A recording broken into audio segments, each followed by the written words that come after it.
आरती पवार, निशित प्रामाणिक, महाराष्ट्र के deputy CM Devendra Fadnavis, Ajit Pawar ji, सरकार के अन्य मंत्रीगण, अन्य महानुभाव और मेरे युवा साथियों, आज का ये दिन भारत की युवा शक्ति का दिन है। ये दिन उस महापुरुष को समर्पित है जिसने गुलामी के कालखंड में भारत को नई ऊर्जा से भर दिया था। ये मेरा सौभाग्य है कि स्वामी विवेकानंद की जयंती पर मैं आप सब नौजवानों के बीच नासिक में हूं। मैं आप सभी को राष्ट्रीय युवा दिवस की शुभकामनाएं देता हूं। आज ही भारत की नारी शक्ति की प्रतीक राजमाता जिजाऊ मां साहब की भी जन्म जयंती है। राजमाता जिजाऊ माँसाहेब यांच्या जयंती दिनी त्यांना वंदन करण्यासाठी मला महाराष्ट्राच्या वीरभूमीत येण्याची संधी मिळाली, याचा मला अतिशय आनंद आहे। मी त्यांना कोटी कोटी वंदन करतो। साथियों, ये केवल एक संयोग नहीं है कि भारत की अनेक महान विभूतियों का संबंध महाराष्ट्र की धरती से रहा है। ये इस पुण्य भूमि का, इस वीर भूमि का और इस तपोभूमि का प्रभाव है। इस धरती पर राजमाता जिजाऊ मां साहब जैसी मातृशक्ति ने छत्रपति शिवाजी महाराज जैसे महानायक को गढ़ा। इसी धरती ने देवी अहल्याबाई होलकर, रमाबाई अंबेडकर जैसी महान नारियां हमें दी। इसी धरती ने लोकमान्य तिलक, वीर सावरकर, आनंद कन्हेरे, दादा साहब पोटनीस, चाफेकर बंधु जैसे अनेक सपूत हमें दिए। नासिक पंचवटी की इस भूमि में प्रभु श्री राम ने काफी समय बिताया था। मैं आज इस भूमि को भी नमन करता हूं, श्रद्धापूर्वक प्रणाम करता हूं। मैंने आह्वान किया था कि जनवरी तक हम सभी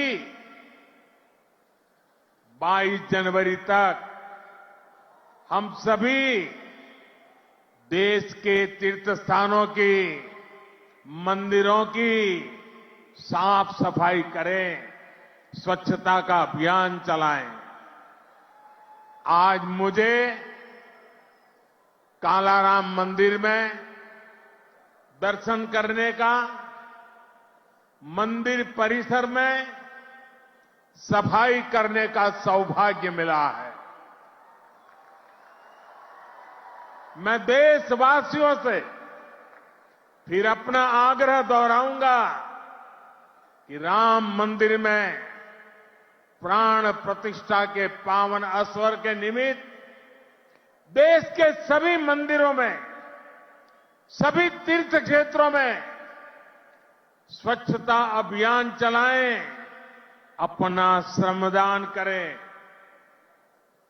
मेरे युवा साथियों, हमारे देश के ऋषियों, मुनियों, संतों से लेकर सामान्य मानवी तक सभी ने हमेशा युवा शक्ति को सर्वोपरि रखा है।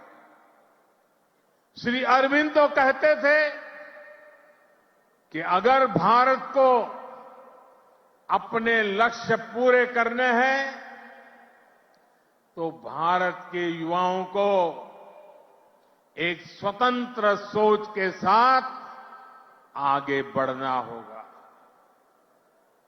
स्वामी विवेकानंद जी भी कहते थे, भारत की उम्मीदें भारत के युवाओं के चरित्र, उनकी प्रतिबद्धता पर टिकी है, उनकी बौद्धिकता पर टिकी है। श्री अरबिंदो स्वामी विवेकानंद का ये मार्गदर्शन आज 2024 में भारत के युवा के लिए बहुत बड़ी प्रेरणा है। आज भारत दुनिया की टॉप 5 इकोनॉमी में आया है। तो इसके पीछे भारत के युवाओं की ताकत है।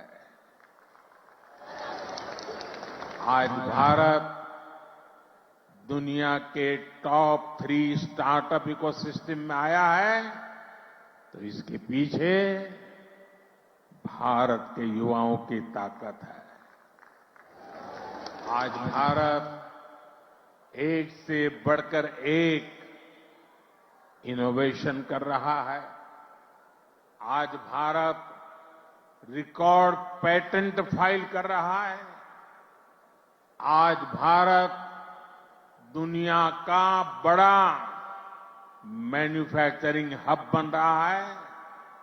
तो इसका आधार भारत के युवा है, भारत के युवाओं का सामर्थ्य है। साथियों, समय हर किसी को अपने जीवन काल में एक सुनहरा मौका जरूर देता है। भारत के युवाओं के लिए समय का वो सुनहरा मौका अभी है। अमृत काल का ये कालखंड है। आज आपके पास मौका है इतिहास बनाने का, इतिहास में अपना नाम दर्ज कराने का। आप याद करिए, आज भी हम सर एम विश्वेश्वरैया की याद में इंजीनियर्स डे मनाते हैं। उन्होंने 19वीं और 12वीं शताब्दी में अपना जो इंजीनियरिंग कौशल दिखाया, उसका आज भी मुकाबला मुश्किल है। आज भी हम मेजर ध्यानचंद को याद करते हैं। उन्होंने हॉकी की स्टिक से जो जादू दिखाया, वो आज तक लोग भूल नहीं पाए। आज भी हम भगत सिंह, चंद्रशेखर आजाद, बटुकेश्वर दत्त जैसे अनगिनत क्रांतिकारियों को याद करते हैं। उन्होंने अपने पराक्रम से अंग्रेजों को पस्त करके रख दिया था। आज हम महाराष्ट्र की वीर भूमि पर हैं। आज भी हम सभी महात्मा फुले, सावित्रीबाई फुले को इसलिए याद कर रहे हैं क्योंकि उन्होंने शिक्षा को सामाजिक सशक्तिकरण का एक माध्यम बनाया। आजादी के पहले के कालखंड में ऐसे सभी महान व्यक्तित्वों ने देश के लिए काम किया। वो जिए तो देश के लिए, वो जूझे तो देश के लिए, उन्होंने सपने संजोए तो देश के लिए, उन्होंने संकल्प किए तो देश के लिए, और उन्होंने देश को नई दिशा दिखाई। अब अमृत काल के इस कालखंड में आज वो दायित्व आप सभी मेरे युवा साथियों के कंधों पर है। अब आपको अमृत काल में भारत को एक नई ऊंचाई पर ले जाना है।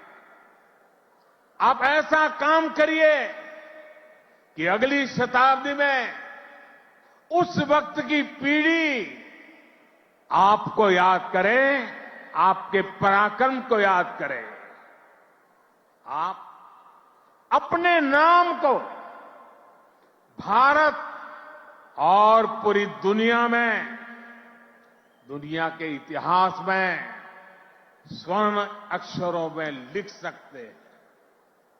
इसलिए मैं आपको 21वीं सदी के भारत की सबसे सौभाग्यशाली पीढ़ी मानता हूं।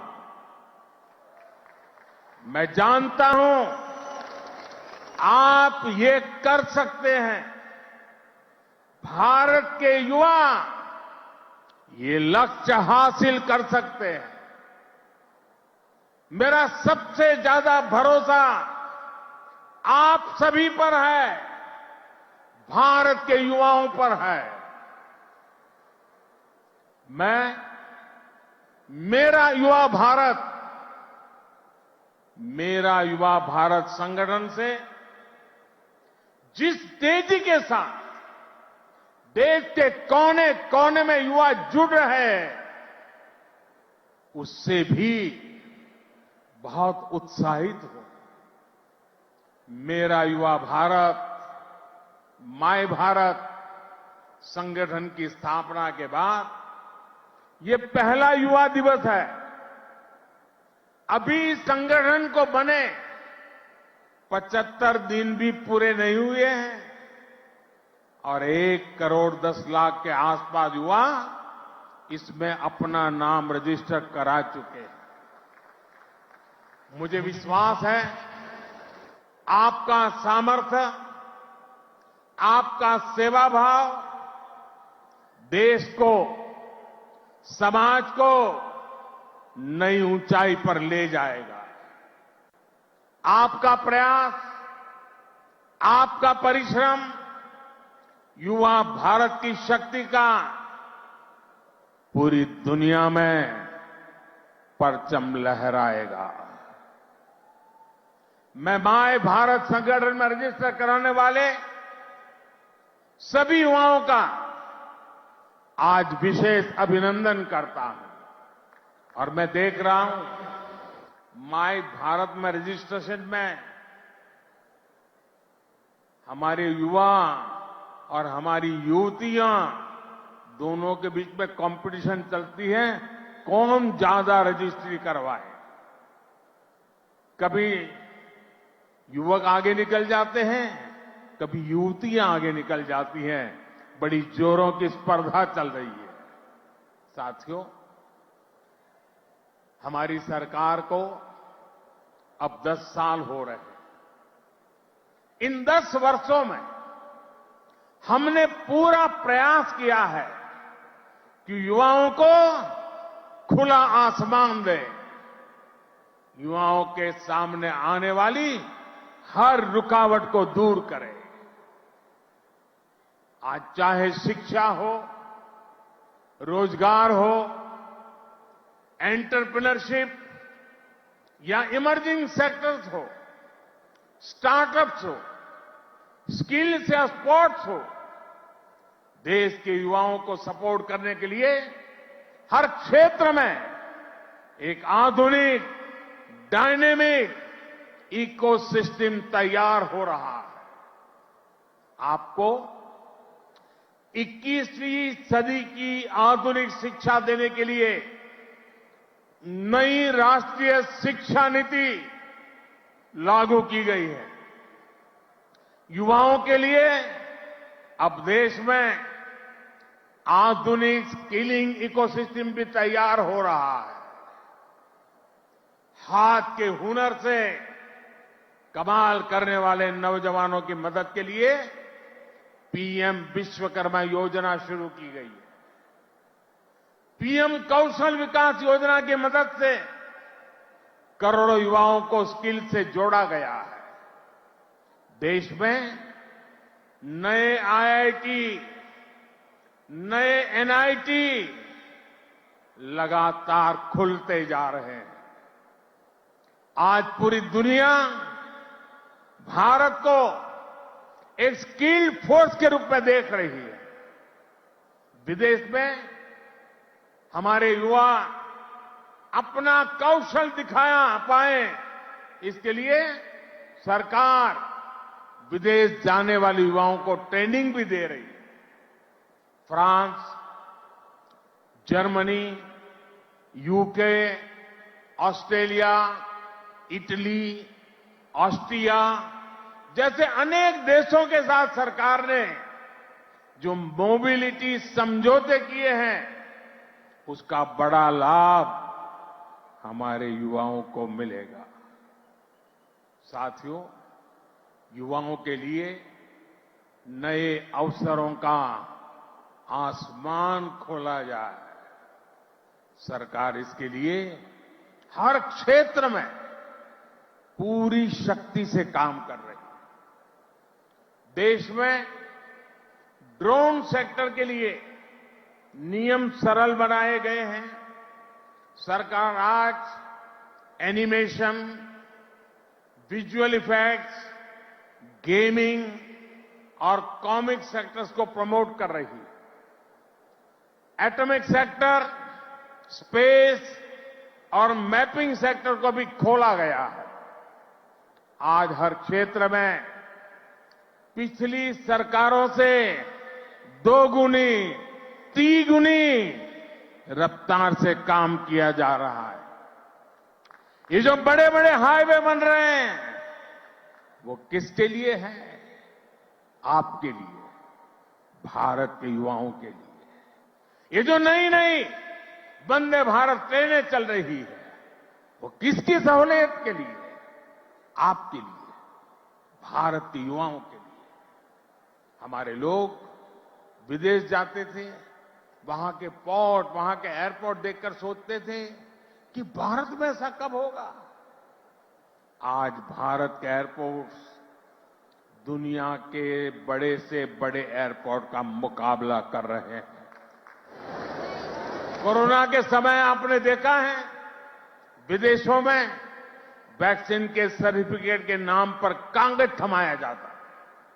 ये भारत है जिसने हर भारतवासी को वैक्सीन लगाने के बाद डिजिटल सर्टिफिकेट दिया। आज दुनिया के कितने ही बड़े देश हैं जहां पर लोग मोबाइल डेटा इस्तेमाल करने से पहले 100 बार सोचते हैं। वहीं आप भारत के युवा हैं जो इतना सस्ता मोबाइल डेटा इस्तेमाल कर रहे हैं कि दुनिया के लोगों के लिए अजूबा है, कल्पना से परे है। साथियों, आज देश का मिजाज भी युवा है और देश का अंदाज भी युवा है। और जो युवा होता है वो पीछे नहीं छोड़ता, पीछे नहीं चलता, वो स्वयं लीड करता है। इसलिए आज टेक्नोलॉजी की फील्ड में भी भारत फ्रंट से लीड कर रहा है। चंद्रयान और आदित्य L1 उसकी सफलता हमारी आंखों के सामने। Made in India INS Vikrant जब समंदर की लहरों से टकराता है तो हम सभी का सीना चौड़ा हो जाता है। जब लाल किले से मेड इन इंडिया तोप गरजती है तो देश में एक नई चेतना जग जाती है। जब भारत में बना फाइटर प्लेन तेजस आसमान की ऊंचाई नापता है तो हम गर्व से भर जाते हैं। आज भारत में बड़े बड़े मॉल से लेकर छोटी छोटी दुकान तक हर तरफ यूपीआई का इस्तेमाल हो रहा है और दुनिया हैरान है। अमृतकाल का आरंभ गौरव से भरा हुआ है। अब आप युवाओं को इस अमृतकाल में इससे भी आगे लेकर जाना है, विकसित राष्ट्र बनाना है। साथियों, आपके लिए ये समय सपनों को विस्तार देने का समय है। अब हमें केवल समस्याओं के समाधान नहीं खोजने हैं, हमें केवल चुनौतियों पर विजय नहीं पानी है, हमें खुद अपने लिए नए चैलेंजेस तय करने होंगे। हमने 5 ट्रिलियन इकोनॉमी का लक्ष्य सामने रखा है। हमें दुनिया की तीसरी सबसे बड़ी अर्थव्यवस्था बनना है। हमें आत्मनिर्भर भारत अभियान के सपने को सिद्धि देनी है।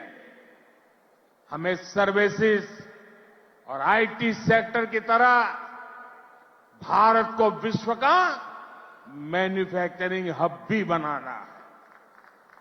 इन आकांक्षाओं के साथ साथ भविष्य के प्रति हमारी जिम्मेदारियां भी है। जलवायु परिवर्तन की चुनौती हो, प्राकृतिक खेती को बढ़ावा देना हो, हमें लक्ष्य बनाकर तय समय में इन्हें प्राप्त करना है। साथियों, अमृतकाल की आज की युवा पीढ़ी पर मेरे विश्वास की एक और वजह है और वो खास वजह है। इस कालखंड में देश में वो युवा पीढ़ी तैयार हो रही है जो गुलामी के दबाव और प्रभाव से पूरी तरह मुक्त है। इस पीढ़ी का युवा खुलकर कह रहा है, विकास भी और विरासत भी। ये लोग आयुर्वेद तो हमारे देश में योग हो या आयुर्वेद हो, हमेशा भारत के लिए एक पहचान के रूप में रहा है। लेकिन आजादी के बाद इन्हें ऐसे ही भुला दिया गया। आज दुनिया इन्हें स्वीकार कर रही है।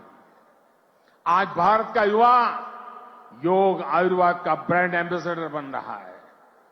साथियों, आप अपने दादा दादी, अपने नाना नानी से पूछिएगा, वो आपको बताएंगे कि उनके दौर में रसोई में बाजरे की रोटी, कोदो, कुटकी, रागी, ज्वार यही तो हुआ करता था। लेकिन गुलामी की मानसिकता में इस अन्न को गरीबी के साथ जोड़ दिया गया, इन्हें रसोई से बाहर कर दिया गया। आज यही अन्न मिलेट्स के रूप में, सुपर फूड के रूप में वापस रसोई में पहुंच रहे हैं। सरकार ने इन मिलेट्स को, मोटे अनाज को श्री अन्न की नई पहचान दी है। अब आपको इन श्री अन्न का ब्रांड एम्बेसडर बनना है। श्री अन्न से आपकी सेहत भी सुधरेगी और देश के छोटे किसानों का भी भला होगा।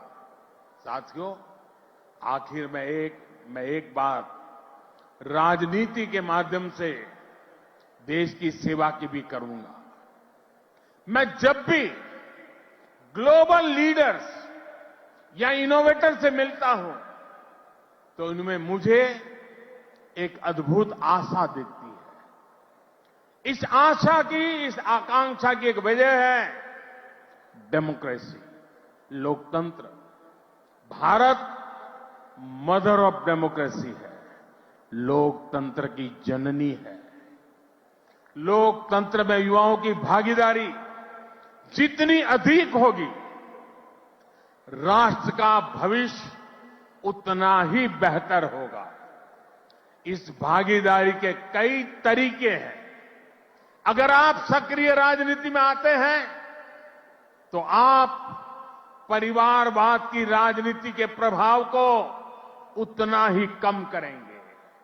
आप जानते हैं कि परिवारवाद की राजनीति ने देश का कितना नुकसान किया है। लोकतंत्र में भागीदारी का एक और महत्वपूर्ण तरीका है कि आप अपनी राय वोट के जरिए जाहिर करें। आप में से बहुत से लोग ऐसे होंगे जो इस बार जीवन में पहली बार वोट डालेंगे। फर्स्ट टाइम वोटर्स हमारे लोकतंत्र में नई ऊर्जा और शक्ति ला सकते हैं। इसलिए वोट करने के लिए आपका नाम लिस्ट में आए, इसके लिए जल्दी से जल्दी सारी प्रक्रिया पूरी कर लीजिए। आपके पॉलिटिकल व्यूज से ज्यादा जरूरी है कि आप देश के भविष्य के लिए अपना वोट डालते हैं, अपनी भागीदारी कराते हैं। साथियों, अगले 25 वर्षों का ये अमृतकाल आपके लिए कर्तव्य काल भी है। जब आप अपने कर्तव्यों को सर्वोपरि रखेंगे तो समाज भी आगे बढ़ेगा, देश भी आगे बढ़ेगा। इसलिए आपको कुछ सूत्र याद रखने होंगे। जितना हो सके आप लोकल को, स्थानीय प्रोडक्ट को प्रमोट करिए। मेड इन इंडिया प्रोडक्ट का ही इस्तेमाल करिए। किसी भी तरह की ड्रग्स और नशे की लत से बिल्कुल दूर रहिए। इन्हें अपने जीवन से दूर रखिए। और माताओं, बहनों, बेटियों के नाम अपशब्दों का, गालियों का इस्तेमाल करने का जो चलन है, उसके खिलाफ आवाज उठाइए, इसे बंद करवाइए। मैंने लाल किले से भी इसका आग्रह किया था, आज फिर से दोहरा रहा। साथियों, मुझे विश्वास है आप सब, हमारे देश का एक एक युवा अपने हर दायित्व को पूरी निष्ठा और सामर्थ्य से पूरा करेगा। सशक्त, समर्थ और सक्षम भारत के स्वप्न की सिद्धि का जो दीप हमने जलाया है, वो इसी बनकर विश्व को प्रदीप्त करेगा। इसी संकल्प के साथ आप सभी का बहुत बहुत धन्यवाद। भारत माता की दोनों मुट्ठी बंद करके पूरी ताकत से आप जिस राज्य से आए हैं वहां तक आपकी आवाज पहुंचनी चाहिए। भारत माता की, भारत माता की, भारत माता की, भारत माता की। वंदे वंदे वंदे वंदे वंदे वंदे वंदे वंदे वंदे। धन्यवाद।